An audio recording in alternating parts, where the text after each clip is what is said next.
আসসালামু আলাইকুম, কেমন আছেন সবাই? আজকে দেখেন ভিডিওটা কিনে আসছি। আজকে আমার যে একটা আঙুর গাছে আঙুর ধরছে ঢাকায়, প্রায় 16 থোকা আঙুর ধরছে। তো সেই আঙুরগুলোকে আমি ব্যাগিং করতেছি, কারণ এখন যে সাইজটা মোটামুটি হয়েছে, আপনারা কাছ থেকে ভিডিওগুলো যখন নিব দেখতে পারবেন যে এখন মনে হয়েছে আমার ব্যাগিং করার দরকার। তো আমার একটা ভাই ছিল, ক্লোজ একটা ভাই এই আঙুর গ্রুপে। তো ভাইয়ের কাছ থেকে আমি এই ব্যাগগুলো আমাকে দিয়েছে, সে উপহার হিসেবে আমাকে গিফট করছে প্রায় 12-13টা ব্যাগ। এই ব্যাগগুলো কিন্তু খুব সুন্দর, আমার কাছে ছিল না, বাট এটা আঙুরের জন্য আমরা খুব পারফেক্ট একটা ব্যাগ। সুন্দরভাবে দেখেন কি সুন্দর করে ব্যাগিং করা যাইতেছে, সাদা সাদা ব্যাগগুলা। আর এই ব্যাগিং না করলে কিন্তু পাখিতে পুরো 12টা বাজাই দিবে, মানে পাখি কিন্তু আঙুর খেয়ে ফেলে। তো ওই জন্য আর কি আমি এখন থেকে এগুলো ব্যাগিং করতেছি। এখন এই ব্যাগের ভিতরে এগুলো বড় হবে এবং পাকবে। যাই হোক, এটা কিন্তু আমার গ্রিন লং আঙুর গাছ হিসেবেই কিনছি। আমি এখন পর্যন্ত জানি গ্রিন লং, বা আঙুরগুলা আর একটু বড় হলে বা পাকলে বুঝতে পারবো, কারণ এখন যে সাইজ হয়েছে বাইকুনুর আর সেম দেখতেছি আমি, মানে লম্বা লম্বা, ঠিক আছে?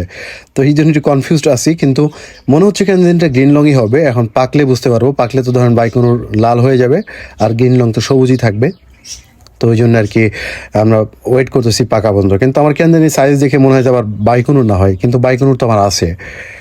তো আজকে ভাই ব্যাগ পাঠানোর পরে আমি সবগুলা থোকায় ব্যাগিং করে দিচ্ছি, কারণ হচ্ছে আপনারা জানেন পাখি।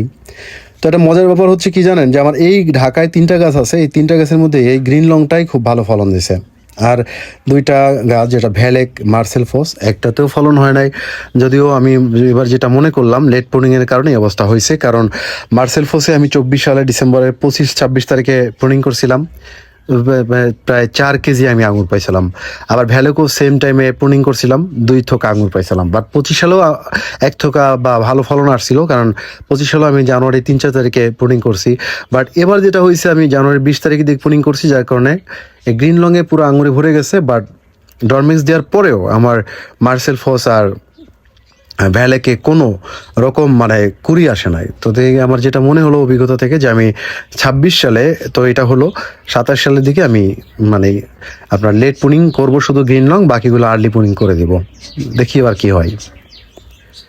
তো আমার বাসায় কিন্তু ভ্যালেজের খুব দুর্দান্ত একটা ফলন হয়েছে, আমি ছবি অ্যাটাচ করে দিচ্ছি, দেখেন। এটা কিন্তু ছবি দেখতে পাচ্ছেন নিচেতে, এটা কিন্তু আমার ভ্যালেজ, মানে ভ্যালেজ বাসায় দেখছেন কি অবস্থা, মানে কিভাবে হয়েছে এত থোকা। এগুলো আমি থাকলে থিনিং করতাম, বাট থিনিং না করলে এগুলো বড় হবে না আঙুরগুলা।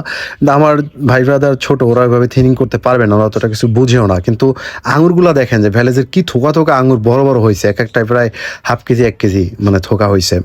দেখে খুব ভালো লাগছে। বাট আমি এই সময় নাই, টেক কেয়ারটা ভালো হইবে না, হবে না খুলনাতে। তারপরেও হয়েছে, এটাই অনেক। তো ব্যাগিং কেমন হলো দেখেন, ফাইনাল লুকে আপনারা দেখেন। সবগুলা ব্যাগিং করে দিছি পুরো আঙুর গাছটায়, 16 থোকা ব্যাগিং করছি আমি এখানে।